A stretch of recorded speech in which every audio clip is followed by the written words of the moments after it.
કરી છે જે તેમને અટકાવીને તેમને તે સમયે એવું જાહેર કરીને કહેવામાં આવેલું કે તમે જો આ કામગીરીમાં દખલઅંદાજી કરશો, સરકારશ્રીના નિયુક્ત કરેલા અધિકારી તમારી પર સરકારી કામમાં રૂકાવટનો ગુનો દાખલ કરવામાં આવશે। જે સમયે સુભાષભાઈ કાનજીભાઈ વસાવાએ તારીખ 18/8/2025ના તાત્કાલિક મામલેદાર શ્રી મંગરોળનો સંપર્ક કરીને હકીકત જણાવેલી અને લેખિત ફરિયાદ પણ આપેલી, પણ 25/9/25ના આ વિષયનું જાહેર ટેન્ડરિંગ થયેલું છે અને આ જગ્યાનું જે એમાં 2 કંપનીએ કન્સ્ટ્રક્શન કંપનીએ કામ કરેલું છે। આપણી પાછળ દેખાય એ ભગવાન બિરસા મુંડાની પ્રતિમાનું કામ યોગેશ કન્સ્ટ્રક્શન કંપનીએ કામ કરેલું છે। અમે એક આરટીઆઈ એક્ટિવિસ્ટોના તમામ પ્રકારના દસ્તાવેજ, તમામ પ્રકારના ડોક્યુમેન્ટ્સ મેળવેલા છે, પણ આજ તારીખ સુધી સુભાષભાઈ કાનજીભાઈ વસાવાને એક પણ બિલ આપવામાં આવ્યું નથી।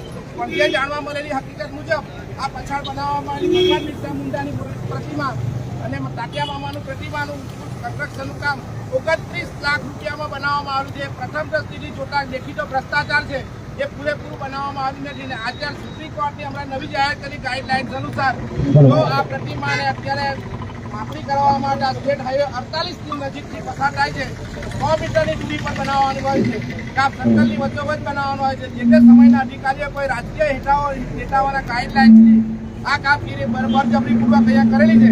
આ પ્રકરણનું ઉચ્ચ કક્ષાની પ્રતિનિધિ મંડળ મારફતે કેન્દ્રમાંથી સીબીઆઈ મારફતે બી તપાસ થવી જોઈએ।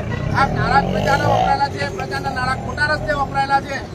જે કહે છે જે તે સમયે અમે મામલતદારને બી જણાવેલું કે જો આ પ્રતિમા ખસેડવાની થાય તો આદિવાસીઓના હિત અધિકારોને નુકસાન થાય એવું છે।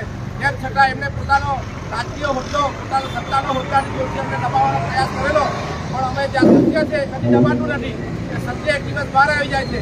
હાલ સુપ્રીમ કોર્ટની કાઢેલી ગાઈડલાઇન્સની અનુકૂળતા જોવા જાય તો આ પ્રતિમા અત્યારે દબાણના માર્ગમાં છે અને આ પ્રતિમાનો થનારો તમામ ખર્ચ એ અધિકારીઓના પગારમાંથી કાપી લેવામાં આવે એ સરકારની મારી માંગણી છે કે તાત્કાલિક કાર્યવાહી થવી જોઈએ અધિકારીઓની વિરુદ્ધ, તો જ ખબર પડે કે પ્રજાનો એકતાનો અધિકાર શું છે।